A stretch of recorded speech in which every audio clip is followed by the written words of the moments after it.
Okay, so this is my first ever video and John's taping it, so I don't know. If the camera goes crazy, it's not my fault. Anyway, I'm making tartine bread this morning, and this is my favorite recipe. And in March 2010, I started baking this bread. My daughter sent me a starter that a friend of hers had created and given to her, so starter's a good thing to pass on. I want to pass on how to make this bread and some more starter to my brother-in-law Ralph and BB and to Tiff, so she knows how to make it, and Josh, okay? So the tartine basic country sourdough rye is what I always make, 25% rye and 75% white, but I'm all out of rye because of the COVID-19. Tomorrow I'm going to go do a porch pickup at my co-op in Oshawa. So today I'm going to make 4 batches of bread, 2 batches of the country sourdough, which is all white, and then 1 batch of the sesame bread, and then a version that I created myself, which is a cranberry maple pecan bread. Okay, so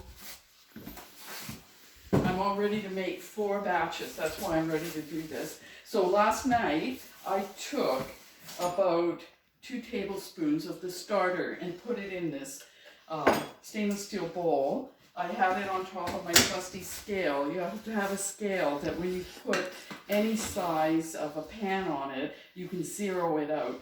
So you say, it says 0 here. You zero it out by touching it when it's empty. Then you measure your ingredients into it. To the 2 tablespoons of starter, I added 150 grams of water and then 150 grams of flour. This makes a double batch, 2 batches of the bread.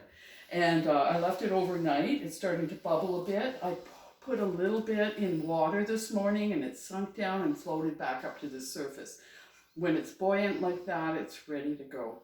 And so this morning I took 200 grams of the finished leaven, which is what it is after it's set overnight, and put it in each of 2 bowls, 200 grams in each. Then I measured out into, I can't see it now, but my large measuring cup, I measured out 700 grams of water, and then I weighed it. 700 milliliters is just under the 700 grams that they call for in the recipe. So I put this on the scale and zeroed it out and did the 700, and it came up to more. So use exactly 700 grams of water. Then I put it in the pot in the stove, and on the stove I just put it on high, and after it was on there just for a little tiny bit, I felt it, and when it was just slightly warm, it was ready. I took it out, poured it over the 200 grams of leaven, and I did the same thing once again for the second bowl. I had already measured out 1,000 grams of unbleached flour. It's a hard bread flour. I like to use Bob's Red Mill artesian bread flour. This is my last bag because of the COVID-19, and I'm picking up more at that porch pickup tomorrow, like I said, at the plain, unbleached, and rye.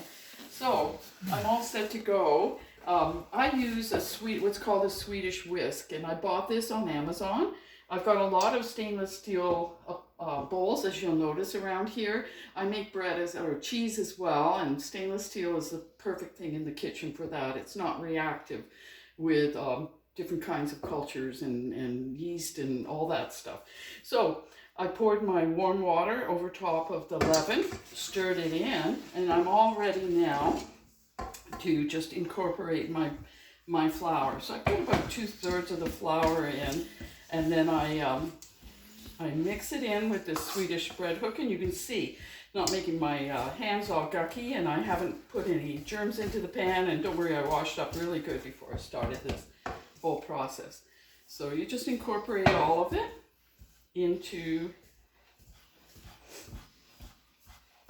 incorporate as much as you can into it, and then I'll show you what I did to get this first batch that I have ready to go here.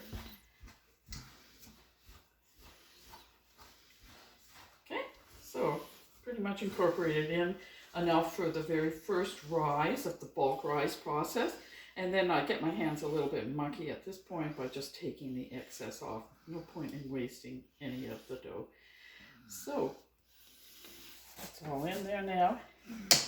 Now I'm just going to wet my hands, both to wash them and also to put a little bit of water on the outside of my bowl. It's wet, and the stainless steel bowl, the saran wrap will stick to it.